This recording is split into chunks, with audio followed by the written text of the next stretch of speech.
I'm 84 years old, and I never told my father I loved him. Not once. He died in 1987. That's 37 years ago now, and I still think about it. Not every day anymore, but often enough.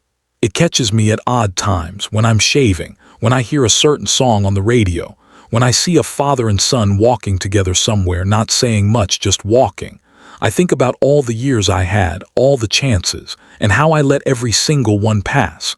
My father was born in 1919. He grew up during the Depression. His family didn't have much. His father worked in a factory until his back gave out, and after that there wasn't steady work. My father dropped out of school at 14 to help.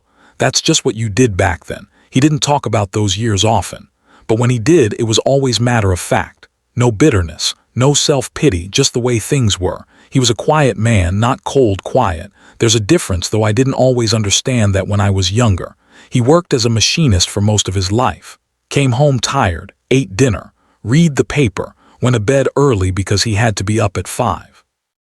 We didn't have long conversations. We didn't go on trips together. He wasn't the kind of father who threw a ball around in the yard or came to school events. That wasn't neglect. That was just how men like him were raised. You worked. You provided. You kept the house standing. That was love. You just didn't call it that. And I accepted it. I didn't know any different. When I was a teenager, I started to pull away. Not dramatically. I didn't rebel. I just grew distant. I wanted to be my own person. I didn't want to end up like him, working the same job for 40 years, coming home exhausted, never seeing the world. I went to college, first one in the family. My father didn't say much about it, but I remember the day I left. He helped me load the car. Didn't say a word the whole time, and when I got in to drive away, he just nodded and went back inside. I told myself that was fine. That was just how he was. But there was a part of me that wanted more. I didn't admit it then, but I wanted him to say something, to tell me he was proud, to tell me he'd miss me. Something. He didn't, and I didn't either. That's the thing people don't understand. It wasn't one-sided. I could have said it. At any point in my life, I could have picked up the phone and just said the words. I didn't need him to go first, but I didn't. I told myself there would be time. I told myself he already knew.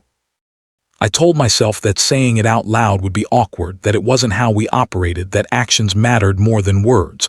All of those things were true, and none of them were good enough reasons. After college, I moved to another state for work. I got married, had kids of my own. I was busy. That's not an excuse, just the truth. I was building a life, and my father was back home, getting older, and I didn't notice. I visited when I could, Christmas some years, maybe a weekend in the summer. We'd sit on the porch and talk about the weather, the news, the car, safe things, surface things. I remember one visit. I must have been in my early 40s when I noticed how much he had aged. His hands shook a little when he poured his coffee. His hair had gone completely white. He moved slower. It scared me, but I didn't say anything about that either.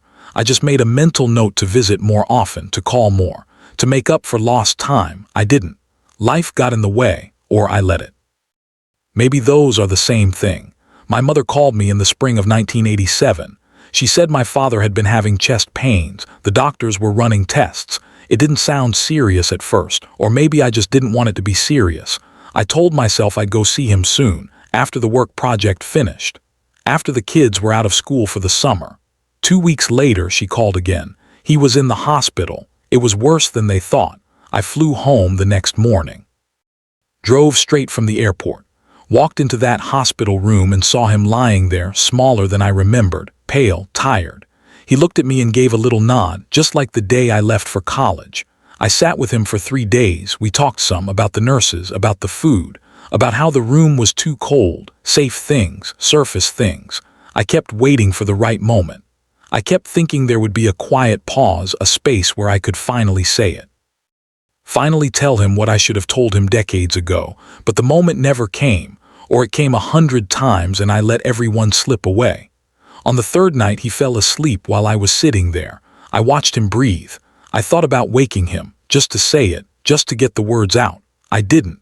I told myself I'd say it in the morning. He died at 4 a.m. I wasn't in the room. I had gone back to my mother's house to sleep.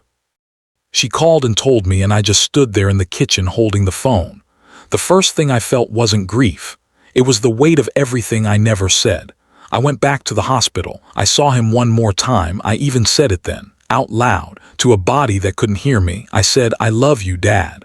But it didn't count. We both knew it didn't count. He wasn't there anymore. People told me he knew, that I didn't need to say it. That he could tell by the way I lived, the way I raised my kids, the man I became. And maybe that's true. I hope it's true. But it doesn't change the fact that I never gave him the words. And words matter. I know that now. After he died, I found a box in his closet, just old things, receipts, letters, some photos. There was a newspaper clipping from when I graduated college. He had saved it, never mentioned it, just kept it folded in that box for 30 years. There was a photo of me as a kid sitting on his lap. I don't remember that day. I don't even recognize myself, but he kept it. At the bottom of the box, there was a note. It wasn't addressed to anyone, just a few lines in his handwriting. It said, "Proud of my son, didn't always show it, wish I had." He was waiting too. He was waiting for me to go first, and I was waiting for him. And we both ran out of time. That's the tragedy. Not that we didn't love each other. We did. That was never the question. The tragedy is that neither of us could just say it. We were two people standing on opposite sides of a door, both waiting for the other to knock. And now the door is closed forever. I'm 84. I don't know how many years I have left. Maybe a few, maybe less. But I think about that silence almost every week. It doesn't go away. You don't heal from it. You just learn to carry it. If you're listening to this and you have someone in your life, your father, your mother, your brother, your child, someone you love but haven't told, I'm not going to tell you what to do, but I'll tell you this. The words matter, even if they know, even if it feels awkward, even if you've never said it before, the words matter. And you don't know how much time you have. You think you do. I thought I did, but you don't.